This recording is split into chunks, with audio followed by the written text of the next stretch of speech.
मेरा मानना है कि प्रश्नों को याद नहीं किया जाए, और हम हमेशा कहते रहें कि आप लोग प्रश्नों को याद मत कीजिए, प्रश्नों में संबंध स्थापित कीजिए, प्रश्नों में तारतम्य स्थापित कीजिए। याद करिएगा, आपके माथे से बोल जाएगा।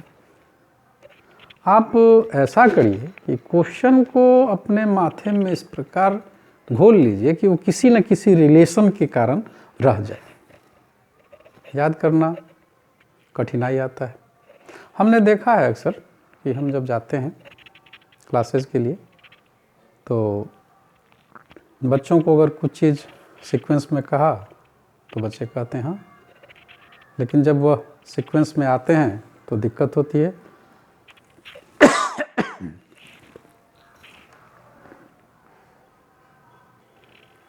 पिछले दिनों में मैं एक कोचिंग में गया तो बच्चों को कहा कि भारत के 28 राज्य किनको किनको मालूम है।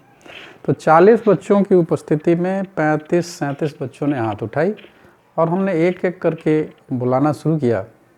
तो बिहार से शुरू करके या पश्चिम बंगाल से शुरू करके या उत्तर प्रदेश केरल से शुरू करके वो आते और 22, 23, 24 तक जाते जाते बिखर जाते थे। उन्हें ये नहीं समझ में आ रहा था कि आखिर कौन सा राज्य छूट गया।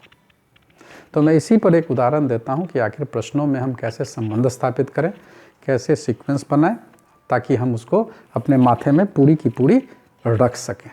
तो आज जो हम देख रहे हैं कि भारत के 28 राज्य, और राज्यों को हमने पहला विभाजन के आधार पर याद किया। तो 6 सेट है इसमें, 6 ऐसे राज्य हैं जिनसे नया राज्य टूटा है।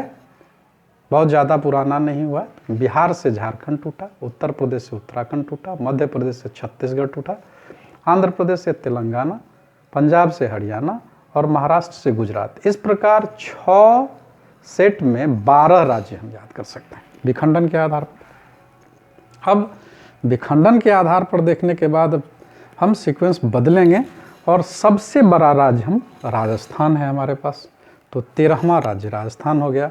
सबसे छोटा राज्य गोवा हो गया। इस प्रकार 14 राज्य हो गए।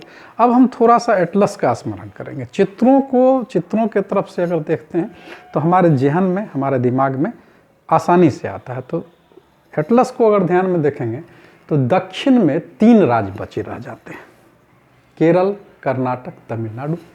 तो इस प्रकार 17 राज्य हो गए, 14 पहले से थे, 3 यहाँ।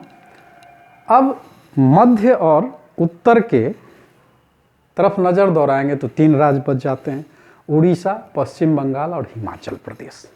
इस प्रकार हमारे पास 20 राज्य हो गए। अब एटलस में नॉर्थ ईस्ट में जाएंगे तो नॉर्थ ईस्ट में कुल 7 राज्य हैं जिसको 7 सिस्टर्स भी कहते हैं। उसके लिए एक छोटा सा फॉर्मूला है। अक्षरों को, 7 अक्षरों को एक साथ लिया गया है। अमित्री में अनाम, अ से असम हो गया, मी से मिजोरम हो गया, त्रि से त्रिपुरा हो गया, मे से मेघालय हो गया, अ से अरुणाचल प्रदेश हो गया, ना से नागालैंड हो गया, म से मणिपुर हो गया। इस प्रकार 20 राज्यों के बाद ये 7 राज्य मिलके 27 राज्य हो गए। और अंत में जनसंख्या के दृष्टि से भारत का सबसे छोटा राज्य सिक्किम है, और जनसंख्या में सबसे छोटा राज्य सिक्किम को अगर जोड़ लेते हैं तो यह कुल 28 राज्य हो गए। इस प्रकार एक हमने संबंध बनाया। संबंध में हमने देखा कि पहले हम विभाजन के आधार पर 6 के सेट में 12 राज्य, बिहार, झारखंड, उत्तर प्रदेश, उत्तराखंड, मध्य प्रदेश, छत्तीसगढ़, आंध्र प्रदेश, तेलंगाना, पंजाब, हरियाणा, महाराष्ट्र, गुजरात, 12 राज्य हो गए। सबसे बड़े राज्य राजस्थान, सबसे छोटा राज्य गोवा। इस प्रकार 14 राज्य हो गए। 3 दक्षिण के राज्य केरल, कर्नाटक, तमिलनाडु, 3 उत्तर और मध्य के राज्य उड़ीसा, पश्चिम बंगाल, हिमाचल प्रदेश। इस प्रकार 20 राज्य हो गए। 20 राज्य के बाद हम उत्तर पूर्व के 7 राज्यों को एक सीक्वेंस में देख लिया, जो अमित्री में अनाम करके असम, मिजोरम, त्रिपुरा, मेघालय, अरुणाचल प्रदेश, नागालैंड और मणिपुर। इस प्रकार ये 27 हो गए। और अंत में जनसंख्या में सबसे छोटा राज्य सिक्किम को लिया, और इस प्रकार ये हम 28 राज्य को बड़ी आसानी से जेहन में याद रख सकते हैं। विभाजन, सबसे छोटा, सबसे बड़ा, दक्षिण के 3 राज्य, उत्तर मध्य के 3 राज्य, उत्तर पूर्व के 7 राज्य और जनसंख्या में सबसे छोटा राज्य।